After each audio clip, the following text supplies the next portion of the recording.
Olá pessoal, nesse vídeo vou continuar comentando sobre este livro aqui, o Teatro das Invenções, da Mônica Martins e o Leandro Malavota. Eu já fiz um vídeo inicial sintetizando o argumento principal do livro, os pontos, alguns pontos do livro, né? Agora eu vou fazer alguns comentários, né? Então, o primeiro comentário é essa linha principal do livro, né? Que ele procura mostrar que ali aquele interesse no sistema de patentes internacional, né, esse interesse numa legislação internacional nessa área, né, que veio se consolidar com a Convenção da União de Paris. No início, o livro mostra que a ideia era de fato fazer uma legislação que pudesse ser comum a todos os países, que eles pudessem adotar, né? Mas se abandonou isso e partiu-se para padrões mínimos, né? E aí, nos padrões mínimos, entra a questão do tratamento nacional, que é uma característica ali da Convenção de Paris, que ela foi uma opção à proposta de reciprocidade, né? Pela proposta de reciprocidade, foi a delegação americana sempre pediu, sempre insistiu nesse ponto, né? Você teria um esquema do seguinte tipo: imagina um suíço, tá? Um suíço, ele ganha uma patente nos Estados Unidos. Por reciprocidade, o americano também deveria ter o direito de ganhar sua patente na Suíça. Ocorre que ali alguns países, né, eles não tinham lei de patentes. É o caso da Holanda. A Holanda ali não tinha legislação de patentes. Então não daria para fazer essa reciprocidade, né? Porque o americano que chegasse lá na Holanda não tem lei de patentes ali. Então eles chegaram ao entendimento que seria politicamente mais razoável que fosse aprovado a doutrina de tratamento nacional. Como é que é tratamento nacional? Não pode haver discriminação. Então, aquele nosso exemplo lá da Suíça. O suíço que chegasse nos Estados Unidos, ele tem lei de patente nos Estados Unidos? Tem. O suíço, ele ganha patente. Você não pode ter uma lei de patente só para os americanos, tá? Ou seja, você tem uma patente, uma lei de patente que você concede patente para os americanos? Tem. Então você tem que dar para o suíço também, tratamento nacional. Não pode haver discriminação, tá? E na Suíça? O americano que chegar na Suíça tem lei, no caso na Holanda, né? Chegar na Holanda, tem lei de patente lá? Não, não tem. Então ele já não dá patente para os holandeses, para os nacionais dele. Então ele também não vai dar para o americano. Percebe a diferença entre reciprocidade e tratamento nacional? Tratamento nacional é mais fácil de ser aprovado diplomaticamente, né? Porque um país como, por exemplo, como Holanda, que não tinha lei de patentes, ele entrou na Convenção de Paris, porque ele tinha lei de marcas. Só entrou por causa disso. O interesse dele era só por causa de marcas. Mas ele não foi obrigado a ter uma lei de patentes. A Convenção de Paris ela não obrigou os países a ter uma lei de patentes.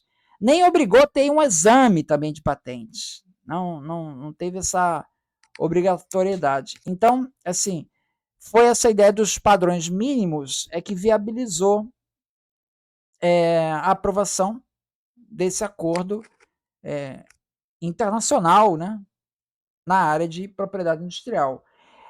Dentro desse tema que a Mônica Martins e o Leandro Malavota, eles tratam, né, de que a adesão do Brasil à Convenção de Paris, ela não é uma coisa assim, sabe, um ET, que o Brasil não está lá como ET. Ele tinha uma bagagem legislativa, havia uma elite ali que estava antenada com esses assuntos, estava antenada. Tanto que tem uma tabela que mostra no livro que ele compara a legislação de 1809, 1830 e 1882. Ele faz uma tabela, tá? E nessa tabela você vê lá que a legislação de 1882 já inclui prioridade unionista, que é um dos princípios da Convenção de Paris. Falei da tratamento nacional, prioridade unionista é o segundo grande princípio. Então você tem ali na legislação de 82 nacional do Brasil, já tinha prioridade unionista.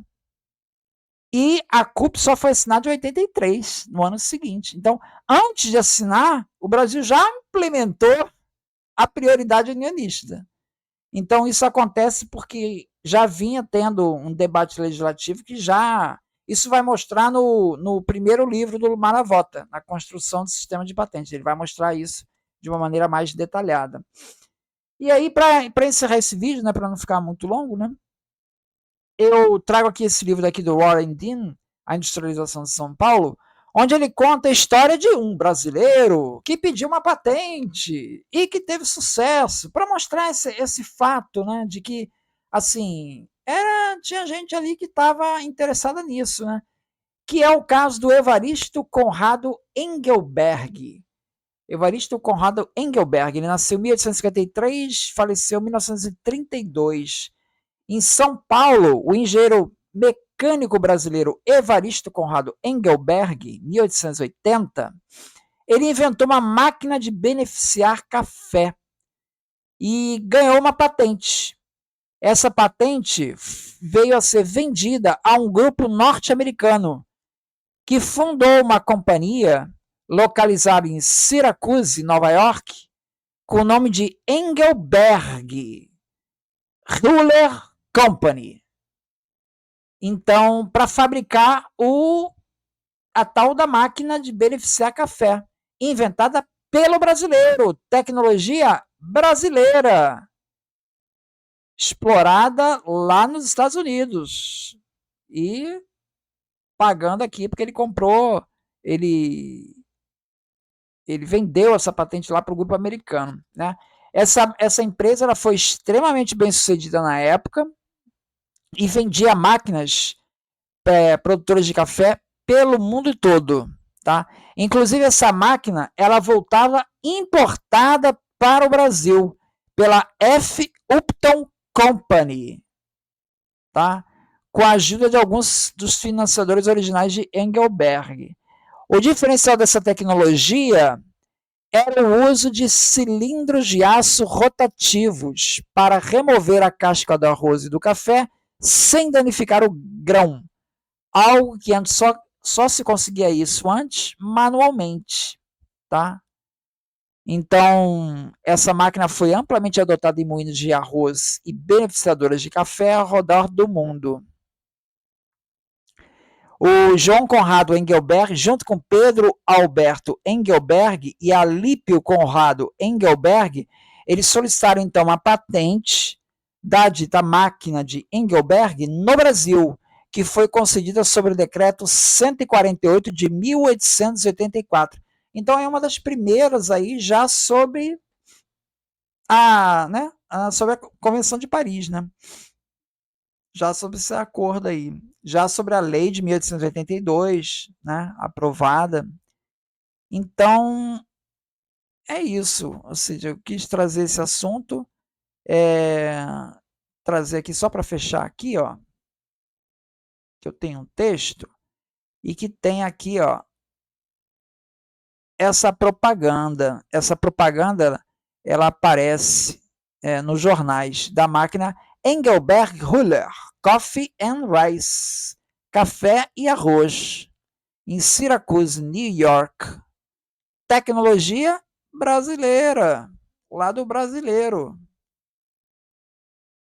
Então, você tem realmente aqui uma elite aí que industrial está começando, né? Assim, a indústria não foi no Brasil, tá? A indústria foi lá nos Estados Unidos, mas a tecnologia foi desenvolvida aqui. Então é isso. Muito obrigado, então.